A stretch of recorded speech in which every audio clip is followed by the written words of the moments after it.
You're listening to The Voice of Russia in London. I'm Tom Spender.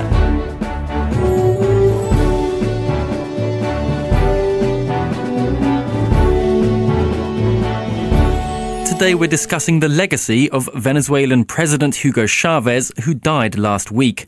He was a controversial figure for many. He was elected president for the first time in 1998 and oversaw an oil boom that enabled him to redistribute wealth, leading to steep falls in the official poverty rate and rises in literacy and school enrolment. He also railed against the US. He once described the then President George W. Bush as the devil during a speech at the United Nations, and helped forge an alliance with other Latin American leaders against what they decried as American imperialism. Yet some argue that Chavez did not do as much as he could have done to develop Venezuela, where violent crime has soared and murder rates are higher than in Colombia or Mexico, both of which are racked by drug-related violence. During his lifetime, Chavez had an undeniable impact, but what will his legacy be for Venezuela and Latin America now that he is no longer with us? Joining me in the studio to discuss this are Giampaolo Rossi-Fedele, a Venezuelan living and working in London, Ian Dunt, editor of politics.co.uk, and Tim Stanley, historian and writer for the Daily Telegraph. Giampaolo Rossi-Fedele, you're a Venezuelan. How do you think Venezuelans, or what do you personally think Chavez's legacy will be? I think Chavez is leaving just a double-edged legacy after 14 years governing the country. On one side, you can see the obvious positive legacies of this government. After long social programs which were actually put in place by Chavez, we gave a very successful and positive benchmark to the country. And on the other side, I think the status of the country has been increased much more compared to 14 years ago. I mean, everybody speaks about Venezuela, and that was not the case in 98 before Chavez was elected. There is also negative legacy, obviously related to the situation of the economy, which is quite in a difficult state. In particular, the oil company, the national oil company, which was considered a jewel in the Venezuelan state, is now indebted and has very strong problems in pursuing its production plans. And eventually you have a country which is completely polarized between 51% of the population, which is in a way in favor of Chavez, and the other part which is completely against. So it's very difficult to say positive or negative. Ian Dunt, what do you believe Chavez's legacy will be? I hope that the debate isn't going to continue like this, because I think you're about to get a lot of people going, well, on the one hand this and on the other hand this, and it's very hard to appraise him in any other way. To me, the most important is a new sense of pride and healthy nationalist concern about Latin America growing within the continent that was very difficult before. So he's succeeded really in a way by someone like Correa and Evo Morales, other leaders very much in his shadow and in his style, who are starting to show that that Latin America can no longer be considered the United States' backyard. That is a quite terrible phrase that Europe has used for a long time now. It basically justifies imperialism. Chavez came at a time when America's attention was starting to be distracted by the Middle East, and that allowed for this process to take place. Nevertheless, it remains even after he's gone. That's the best thing that he's accomplished. Some of the worst things, unfortunately, will be a slight degrading in civil liberties in the country. Not as severe as his opponents pretend, but nevertheless, it is there. Tim Stanley, is that Chavez's achievement? He's kind of busted Latin America out of being a kind of sub-region that America can kind of do what it wants in. There are two ways of doing that. You can build a country which is strong and prosperous and democratic, like Brazil, which is becoming a genuine world leader, or you can build a country which is backwards-looking, which is racked by division, which is nationalistic to the point of nihilistic, like Venezuela, a country that finds itself allied with Iran and with Cuba, with dictatorships. And yes, you'll get some attention on the international stage, but my goodness, that's not the kind of attention I would want if I was Venezuelan. Now, it's undeniable that the quality of life of the very poor in Venezuela has improved. So, for example, the rate of deaths by malnutrition has fallen by half. But the cost of doing that was to follow a pattern of development, which was to take oil monies, to exploit something that had nothing to do with Chavez, which was an increase in oil prices, to exploit that and spend all that money on social services. A very creditable thing to do, don't get me wrong. But to do that while at the same time neglecting building a real free market economy, and to do that in a way that divided people and essentially bought votes so that you create a society which in many ways is actually quite broken. In the first 10 years of Chavez's rule, there were 120,000 murders in Venezuela, of which 90% they never caught who did it. That is a rate of murder 4 times higher than in post-war Iraq. So we are talking about a society that is not confident, that is not finding a new voice on the international stage. We're talking about an increasingly fragmented society represented by a bully and a buffoon.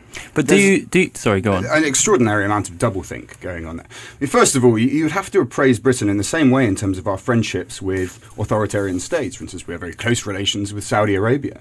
It's directly comparable to having a close relationship with Iran.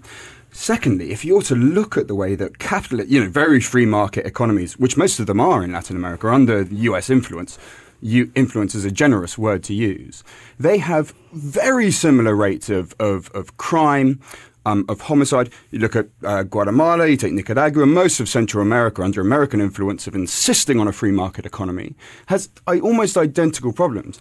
Most of these problems, I would suggest, come from being from a resource-rich economy, one rich in natural resources. So you're always going to see extraordinary inequality there. His solution to that, of course, was to try and diverge some of those benefits towards the poor. You call that exploiting energy. I would suggest that it's exploitation to not put it towards the poor. So most of the data would suggest that his method would improve things. I accept on the homicide that actually that is not the case. And yet all of these points would be exactly the same for many of the free market economies that neighbour his. It would only be doublespeak if you presumed that I, for example, supported Britain's association with Saudi Arabia. For me to say that Venezuela allying with Iran is bad, but then for, say, Britain and Saudi Arabia, no, I take the position that we should not be having anything to do with those kind of regimes. But a very big difference between Britain's relationship with authoritarian regimes and Venezuela's is that, for example, Venezuela essentially, under Chavez, gave free passage to FARC, involving itself in a drug-running war in Colombia, which kills thousands. That, to me, is a very hands-on approach. On the second point about rates of murder, we're talking about developing societies here. There is going to be crime, there's going to be poverty, there's going to be corruption. There's no denying that. The issue is, which path of development do you choose to take? Now, I'm going to say something which is going to sound absolutely horrible, but it has to be said. And that is that in some instances, a developing country following a pattern of socialist development that places an emphasis upon social welfare programs will end up pricing itself out of the global market and will end up creating a system that it simply cannot afford to continue. A comparison would be Robert Mugabe, who in the late 80s and early 90s in Zimbabwe earned top points for education. His people became one of the most literate people in the world. The result? He had incredibly well-read people. But his economy was rubbish, and he had enormous state spending. Isn't it? Really what you're saying is a howl of despair, because all we'll ever have is a race to the bottom to try and attract investment, which does nothing for the people of developing countries. But it will work in the long run if that country then develops an economy which it can use and then exploit to build social welfare programs. Which you would do by training up your population and making them more literate, which all of the information shows Chavez did in Venezuela. Giampaolo Rossi-Fedele, let's come to you. I mean, will his kind of form of government or the track that the country is on continue, or is it inevitable that we will have something completely different now because it was so defined by one charismatic individual? I think to analyze the individual, we need absolutely to look at what was Venezuela before Chavez and the origins of Chavez. Chavez is not coming from endogenous powers setting him in power. He was elected by the people, and he was a sort of reaction by the people of the street against the previous system, which was even more corrupt than this one, even more divisive than this one, and even more polarized than this one. So I don't think a legacy like that can be cancelled over time in 1 week or in 1 year. And my forecast is that for the next elections in April, 14th of April, there will be a landslide victory for Nicolás Maduro. One, because we had an election 6 months ago where, against all odds, Chavez won with a very strong margin. And we have also the sympathy effect, which will help a lot Nicolas Maduro in getting a quite strong result in April. Well, what kind of a guy is Maduro? Is he going to follow the Chavez line on everything, or does he have his own ideas, or what do you think? It's difficult to say, but apparently from what we have seen so far, it looks like this is more Chavez without Chavez. It's like the most hardliner, and that's the reason why Chavez has elected him as a successor for the regime. You're listening to The Voice of Russia in London. I'm Tom Spender, and today we're discussing the legacy of the Venezuelan president Hugo Chavez, who died last week. Joining me are Giampaolo Rossi-Fedele, a Venezuelan working and living in London, Ian Dunt, editor of politics.co.uk, and Tim Stanley, historian and writer for the Daily Telegraph. Ian Dunt, where do you see Chavismo going now that the man himself is no longer here? Well, it's not entirely a bad thing that he's no longer here, and I say this advisedly. I don't like to speak ill of the dead or anything. I think that there were signs of mania. You know, some of the Allo Presidente programs that we saw, some of the ways, you know, he was speaking against judges and eventually having them imprisoned. He was ordering military preparations on there. It looked like the beginning of a Mugabe-style government. So I think as a person, it's better that he's out of power. I'd rather it didn't involve him dying. And hopefully we can see a continuation of many of the social policies and the continuation of the genuine democracy that exists in Venezuela, despite what its protractors say.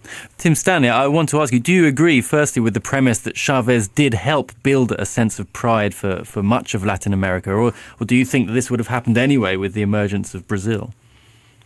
I don't disagree that there is a growing sense of pride. My issue is, what is that pride rooted in, and whether or not it is a healthy thing for the continent, and whether or not everybody shares that sense of pride. You know, there is also a Latin American tradition of liberal bourgeois democratic government, which was very strong until the 60s and 70s, until you start to get populist leaders like Chavez turning up on the scene. To segue that into the issue of legacy, one person who he seems very similar to me is Juan Perón, who creates this model of an incredibly charismatic leader who has an ideology which steals from left and right and who becomes identified with the nation. And that's all very well and good while he's alive. But after he dies, you then, rather than moving into multi-party democracy, as it should do, you get that one movement retaining its political power and then people within it competing over what it means and what its future will be. And you can chart the demise of Argentina's economy and society from the legacy of Perón and from the legacy of Perón dying and people competing to fill that vacuum. And my fear for Venezuela is when you basically give up on liberal bourgeois democracy and hand things over to a democratically elected tyrant, a tyrant but democratically elected. When you do that, you then create a new system based not upon the legitimacy of power, but upon the legitimacy of personality. And when that personality goes, well, I think when on the basis of what evidence? When you shut down radio stations, when you shut down newspapers, when These you bully radio stations judges, are coordinated coups against his palace. These are privately owned radio stations that helped coordinate a coup against him. If they did anything like that in Britain, we would not tolerate that radio station continuing. Chavez himself, one might argue that we do. No, of course we do not. I mean, Chavez himself, his first attempt at national politics was a coup. That's true. That's true, isn't it? Well, of course it is. It is. He a failed coup, and then he went on to be elected. I mean, that does not somehow legitimize any regime that would allow coups to be freely organised in the country. It's completely absurd. It's not unreasonable for him to have shut down some stations. It remained until the day he died. The overwhelming majority of commercial radio stations and commercial TV broadcasters were all against Chavez. I mean, this is hardly the behaviour of a tyrant. He had won many more elections than Gordon Brown, our last Prime Minister, had won. It's absurd. You can still elections and govern in an authoritarian manner. So he has a free press. He's won several elections. So precisely what is it that makes him a tyrant? Well, because first of all, you take money, you give it to people to buy their votes. Secondly, you intimidate the opposition. Thirdly, you close down newspapers and radio stations. This does not sound to me like a healthy model of democracy. This is someone with, at the very least, a tyrannical streak, shall we say. Giampaolo Rossi-Fedele, how do you feel about what you're hearing here, people say about Chavez? My feeling is that technically it's not true that you take the money and you buy the votes of the people. The people are voting because they believe Chavez is the best option, and the people vote against Chavez because you can vote also against Chavez because you think he's the worst option. I think in our country there is just a lack of real civil society since all the economy is controlled by the state. And not because the state has been nationalized, but because the only activity which is actually producing dollars is the petroleum industry, which has been always into the hands of the state. Without an oil industry, which is actually providing for cash to all the economy, there is no way for any civil society to be created, because there is no any private enterprise which can work freely without the money from the state. So you are not only buying the people, you are buying all the country in a single or a sort of a pact where all the petrodollars have to be shared between the people, and eventually everybody agrees, even the people who eventually are against Chavez. Yes, and it seems to me that when you create a system whereby the state has that kind of monopoly over the economy, over civil society, over political debate, and I do believe attempted to have one over the media, when you do that, that seems to me like the road to tyranny. I think it's a very strange idea that because you nationalise certain industries that you lose civil society. In actual fact, you see a complete breakdown of civil society. Let's take, for instance, Chile under Pinochet. We had the overthrow, American-backed overthrow of Salvador Allende, a very, very principled social democrat, not a socialist. And then we saw Pinochet come in, who implemented a great free market.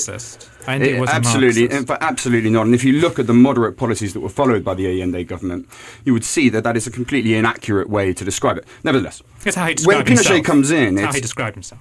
When Pinochet comes in, it's a free market experiment, the likes of which the world had very rarely seen before. What kind of civil society did Chile have under Pinochet, if the standard of a civil society is that you've privatized your sectors, all your energy sectors, etc.? None, because he was a butcher.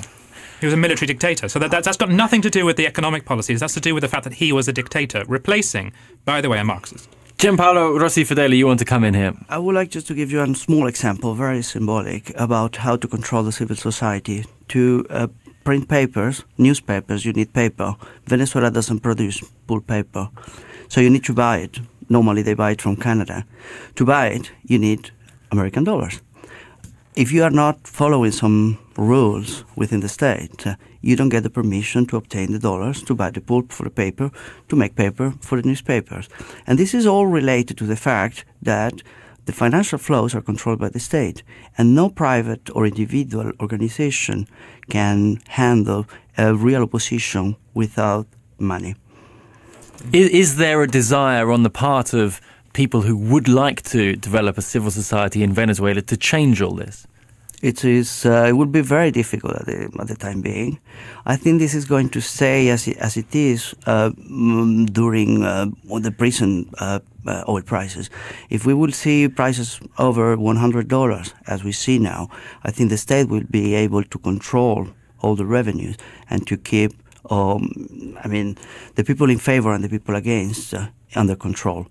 I think the only possibility of a change will be a sharp reduction in oil prices, where the national company will not be able to afford all the programs, social and non-social, and there will be some question issued, not only amongst the opposition, but also amongst the people supporting Chavez and Maduro. And why don't we ask ourselves, why does it continue to be such a popular regime? It's not really 51%. It's actually, as you alluded to in the last election, a much more substantial level of support in Venezuela. Why might that be? Because actually we're showing that you can drag people out of extreme poverty.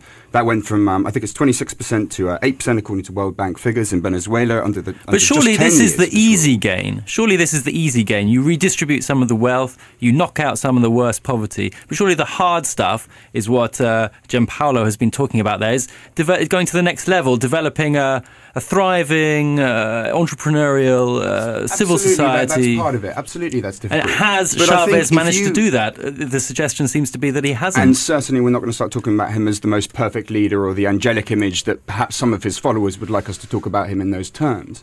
What we can do is say that compared to other countries in Latin America, where we have seen a much more free market attitude, where we have seen them basically do exactly what Washington has demanded, we've actually seen more improvement in reducing poverty and increasing literacy and improving the lot of the poor. And that does give you some explanation for why they keep on voting him back in. But is the story here, Tim Stanley, one more of oil than of Chavez, even though he's an extremely colourful character? Oil goes up above $100 and there's a lot more money to dish out. So what? To be fair, when you have that kind of economy based on resources, it can go either way. You can have societies that have that enormous benefit and it doesn't work for them. Angola would be an example of that. It has to be managed.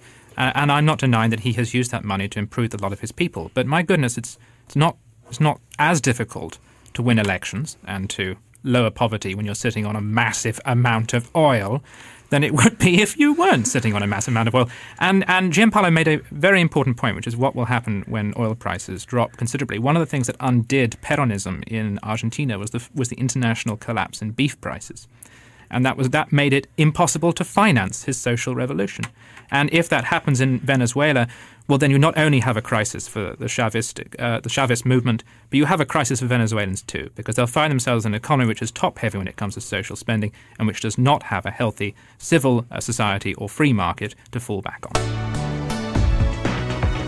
You're listening to The Voice of Russia in London. I'm Tom Spender, and today we're discussing the legacy of the Venezuelan president Hugo Chavez, who died last week. Tim Stanley, do you think that there will be a legacy of Chavez, let's say, for the wider world, and indeed for us in the West? You know, do you think that his public defiance of America has in some way impacted our own view of, given us a broader view of parts of the world that we haven't necessarily thought of about so much before? I think absolutely. Ian made a very good point earlier about how the Middle East distracted us from what was going on in Latin America. Well, I think one group that were aware of that were the European left. And I think for the left, he has emerged as a more legitimate icon than Cuba's Castro is, because Castro really is just a dictator. Whereas Chavez, here is populism, here is social egalitarianism, here is someone who stood up against the USA. I personally feel all of that was nihilistic and negative and not good for the people of Venezuela. But I think for the world, he has given, he has been a figure of a hope and an alternative model of development. And for that reason, I suppose that he is, at least for our political discourse, quite healthy. But it's much nicer to sit in London and admire Chavez from afar than it is to actually live in Venezuela and have to live with those high rates of crime, corruption, inflation running at 30%, and stubborn unemployment. Quite right. And it is also much easier to say similar things about all the other economies in Latin America where that is the case. And you could go down the list of almost any of them. I mean, you know, start at Mexico and then go work your way down Guatemala, Honduras. You will always see this, and most of the time it comes from Washington's influence. And this is it. When we try to say, let's fall back on a free market, that they need that for their civil society. Now, I'm not a communist myself. I believe in mixed economies. However, when they followed the free market model instigated by Washington, often at the end of a gun, we saw what happened, which is corruption, poverty, militarism, and in Guatemala, for instance, the orchestrated rape of the indigenous population by people who are armed by the US. So this idea of all this sweetness and light in the free market and all this tyranny and darkness whenever one tries to nationalize anything doesn't really stand up to any kind of scrutiny. Giampaolo Rossi-Fedele, I want to ask, Chavez is obviously a sort of towering figure in Latin America, presumably particularly among Spanish-speaking countries. We've heard that some people say that Brazil presents a more positive image, but they speak Portuguese. How significant is this language barrier, or is there a sort of sense that among Venezuelans that they would like their country to resemble Brazil more? Probably amongst middle class and upper class Venezuelan, they would like to resemble more to the United States, not to Brazil. Unfortunately, and one of the mistakes of the past is that Venezuela has been always looking up north in order to find an identification of who we are and where are we going. Some people in Caracas or in Maracaibo, they think they are more or less close to Miami. And people don't look south to the rest of the continent. So one of the legacies probably of Chavez was to show people that the country is in South America and not next to Miami. What do you make of the plan to embalm Chavez, to have his body permanently on display for all eternity? How do you feel about that? Well, I don't feel very well about that. It follows a long, a very long tradition coming from the Soviet Union and has been followed also in North Korea, and I think also in China when Mao died. And Vietnam. But there are a surprising number of other leaders, when you look into it, who have been embalmed. I can't think of any off the top of my head, but I did look at a list and there were some surprises there. I think it's derived from... On the left, there's Mao, Lenin, something about those social democrats in inverted commas, because they don't believe in heaven. They have to go on living in this world. And, this is actually a very serious point. You can usually tell a tyrant or a potential tyrant by looking at him. Al Murray, the British comedian, made a very good joke on Twitter. He said, whenever a man wears a beret when he doesn't have to, he's usually a wrong 'un. And it's quite true of Chavez as well. When you prance around in uniforms like that, strutting across the world stage, behaving in that manner, and then when there's a discussion of having you embalmed after death, it's usually a good sign that you weren't very healthy for your country. Most of the people that have been embalmed typically demanded that it didn't take place. I don't know what Chavez said, but, take someone like Ho Chi Minh or Lenin, for instance, these guys really didn't want it. And I don't blame them, because I've seen embalmed bodies before, and it's quite freakish, frankly. I didn't really enjoy any part of it. It's like some kind of political Madame Tussauds. Do you think it will happen, the embalming? I think it will happen because it was a decision by Maduro. I don't think that Chavez requested that. In fact, do you think it's important for the continuation of Chavismo that the body remains highly visible? It shouldn't be important that the body stays there forever to continue the legacy of Chavism. So I would have preferred this not happening in Caracas. Probably they will need to show people that Chavez is still there, and that the people who represent Chavez are actually the real Chavistas by having this body displayed somewhere in Caracas. Ian Dunt, who is the next Chavez then in Latin America? Is there a new figure coming up who will sort of take on this mantle as a sort of figurehead for a newly confident continent? Not that I'm aware of. I do think that we should spend some more time looking at what Evo Morales is doing in Bolivia. I think it's some quite extraordinary achievements, and he could turn into a man of great stature as well. Not least of all because he is indigenous, and it is extremely pleasing to see someone from a culture that has been so terribly sort of violated in the past historically actually starting to lead a country. But beyond that, I'm afraid I have no special information to offer. Tim Stanley, the post-Chavez direction for Latin America. I have no idea, although, of course, Christine Kirchner is doing something similar rhetorically in Argentina by trying to prop up her failing regime by threatening the Falklands. What I would say is this, from a philosophical point of view: the best kind of head of state or politician is someone whose name you can't quite remember. Power should be held very lightly, used very lightly, and it's a sign of a healthy civil society if who's in power doesn't really matter or impact upon you. So I think the fact that someone is well known on the international stage, whether they be from the right or left, is usually actually a bad sign.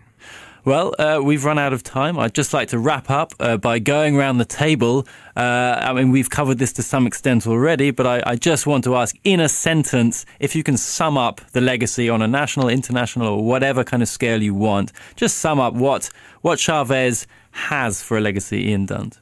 The return of pride and some semblance of social justice to Latin America, albeit wrapped in some quite problematic attitudes towards political power and civil liberties. Tim Stanley. An eccentric bully who distracted both his country and the world for a very long time. The show was a lot of fun. And Giampaolo Rossi-Fedele. Don't forget that there have been many countries we have been benefiting from the Chavez regime in the last 14 years. Not only Cuba, but the rest of Latin America have been getting a lot of subsidies. So we will see what is going to be the biggest element between the positive and the negative legacy. I'd like to thank my guests, Giampaolo Rossi-Fedele, a Venezuelan working and living in London, Ian Dunt, editor of politics.co.uk, and Tim Stanley, a historian and writer for the Daily Telegraph. Thank you all very much.